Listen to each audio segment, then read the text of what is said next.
आज की वीडियो में मैं हंगरी की एक स्कॉलरशिप के बारे में बात करूंगा जो कि बैचलर्स के लिए भी है, मास्टर्स और पीएचडी सब के लिए है और ये एचईसी के थ्रू आपको मिलेगी। अगर आप एचईसी की वेबसाइट पर जाएंगे वहां पर भी आपको इसकी इन्फॉर्मेशन मिल जाएगी। और स्कॉलरशिप का नाम है स्टाइपेंडियम हंगेरिकम और इसकी लास्ट डेट है 15 जनवरी 2026, यानी 15 जनवरी इसकी लास्ट डेट है। उससे पहले आपने अपने सारे डॉक्यूमेंट और सब कुछ इनको सबमिट करना है। सबसे पहले मैं ये बताऊँ कि ये एक फुल्ली फंडेड स्कॉलरशिप है, यानी कि आपको कोई फीस वगैरह कुछ भी नहीं देनी। दूसरा, आप वहाँ पर जब जाते हो आपको रिहाइश भी दी जाती है। इसके अलावा ये महीने की स्टाइपेंड भी देते हैं, यानी आपको पढ़ने के पैसे दे रहे हैं हंगरी की गवर्नमेंट कि हमारे मुल्क में आओ, बैचलर्स करो, मास्टर्स करो, पीएचडी करो, रिसर्च करो, हम आपको पैसे भी देंगे, रिहाइश भी देंगे और सारा कुछ हो जाएगा। एक और चीज़ ये देते हैं कि आपकी पाकिस्तान से जो फ्लाइट होती है वो भी ये लोग आपको रिफंड करते हैं। शुरू में आपने पैसे लगाने होते हैं और 2-3 महीने बाद आपको हंगरी में वहाँ पर जाकर वो पैसे रिफंड हो जाते हैं। अब बात करते हैं कि रिक्वायरमेंट क्या है। सबसे पहले आपकी जितनी भी ट्रांसक्रिप्ट हैं, आपके ए लेवल्स है, ओ लेवल्स है,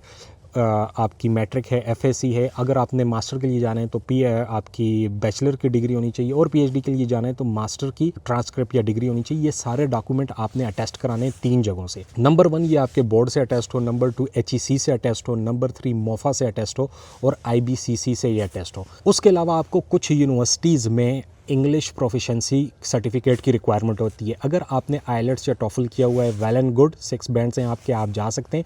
अगर आपने नहीं किया हुआ तो क्योंकि पाकिस्तान में सारे कोर्सेज इंग्लिश में पढ़ाए जाते हैं तो अपने इंस्टीट्यूट से एक सर्टिफिकेट बनवा दो जिसमें ये लिखा हो कि हमारे सारे कोर्सेज इंग्लिश में और इस बच्चे ने जितने भी कोर्सेज किए हैं वो इंग्लिश में किए हुए हैं। इसके अलावा आपका पासपोर्ट लगता है, अगर आपका पासपोर्ट अभी नहीं बना आप ID कार्ड भी अप्लाई कर सकते हैं। इसके अलावा आपको यूसेट की रिक्वायरमेंट है, उसमें आपने 50% स्कोर लिया हो। ये मैंने लिंक दे दिया, इस पर जाकर आप अप्लाई कर सकते हैं और जैसे आने वाली अटेम्प्ट है उसमें जाकर आप ये टेस्ट देकर मिनिमम 50% आप स्कोर करें तो आप इस स्कॉलरशिप के लिए एलिजिबल हो जाएंगे। इनका आने वाला जो टेस्ट है वो 8 दिसंबर को है, तो अभी आपके पास बहुत टाइम है क्योंकि 15 जनवरी को आपने जमा कराना है, तो 8 दिसंबर को आप ये टेस्ट देकर अपना स्कोर कंप्लीट करके जा सकते हैं। इसके अलावा जो डॉक्यूमेंट मैं आपको बता रहा हूँ उसमें आप वाइट बैकग्राउंड में आपके फोटोग्राफ्स होने चाहिए। इसके अलावा एक मोटिवेशन लेटर होना चाहिए जिसमें आपने एक पेज पर आप बना दें, उसमें 10-12 पॉइंट आप लिख लें। इसके अलावा पीएचडी वालों को रिकमेंडेशन लेटर भी चाहिए और सुपरवाइज़र का जो है स्टेटमेंट भी चाहिए कि हाँ भाई इस बंदे के साथ मैंने काम किया है। तो ये मैंने आपको सारी रिक्वायरमेंट बता दी। ये लिंक है एचईसी का, इस पर भी आपने अप्लाई करना है, सारा फॉर्म फिल करना है, पहले ये डॉक्यूमेंट कंप्लीट करने हैं और उसके बाद ये है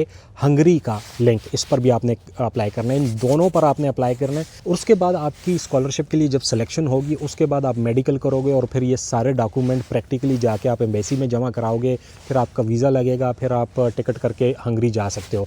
इसके अलावा अगर किसी को ज़्यादा इन्फॉर्मेशन चाहिए तो वो एचईसी की वेबसाइट पर जाकर, मैं बार बार वेबसाइट मेंशन कर रहा हूँ, वहाँ पर आप जाकर सारी इन्फॉर्मेशन ले सकते हो।